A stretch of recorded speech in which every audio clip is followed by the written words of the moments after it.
It's Malika with More Meaningful. It's a More Meaningful Monday. Listen, I'm growing more meaningful, but I can't grow it without you. So be sure if you're enjoying these little nuggets every Monday that you're hitting the notification button so you can stay afloat. And as we grow, you won't be left behind. You saw the title. It's getting indignant with fear.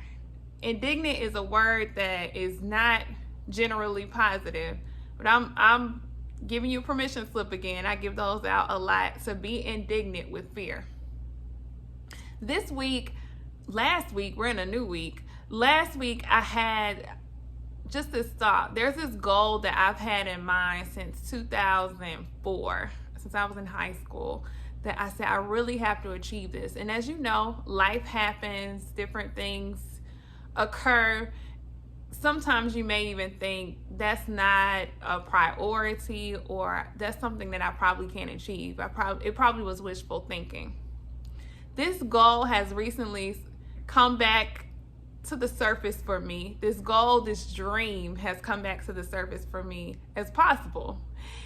A lot of times our dreams will come back, especially when we're in transition. We may be in circumstances that we know are temporary, and we know that we have to make a shift. And that's sometimes when that dream you had so long ago says, hey, don't forget about me.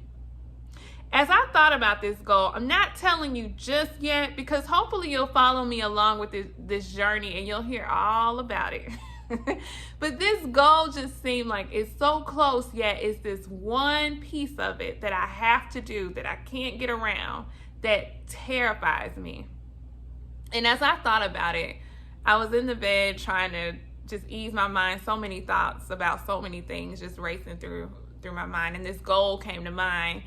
And I literally remember telling myself, I'm terrified, I'm fearful to do this. All of a sudden, something just rose up inside of me where I became indignant. Like, wait a minute, fear. Be quiet. You know what? I'm not going to not try to do this. I've been putting it off for years because this fear has haunted me, because statistics have haunted me, because people who try to speak a negative word have haunted me. Not any longer. I am going to go for it. So what I did that night, I was not playing, you all. That night, I got my resources in place to move towards this goal. I'm not letting anything or anybody stop me. I don't care how many times I have to try. You have to get indignant with fear sometime and say, be quiet, sit down, take a back seat, and whoever's coming in fear's representation, you're just going to have to shut it down, because fear can come in the human form of somebody you really admire, you really trust, someone in a setting that you feel like they know what they're talking about. Maybe this isn't possible. I want to remind you, we're living, thinking, and being more meaningful. This week and the rest of this year, get indignant with fear. See you next week.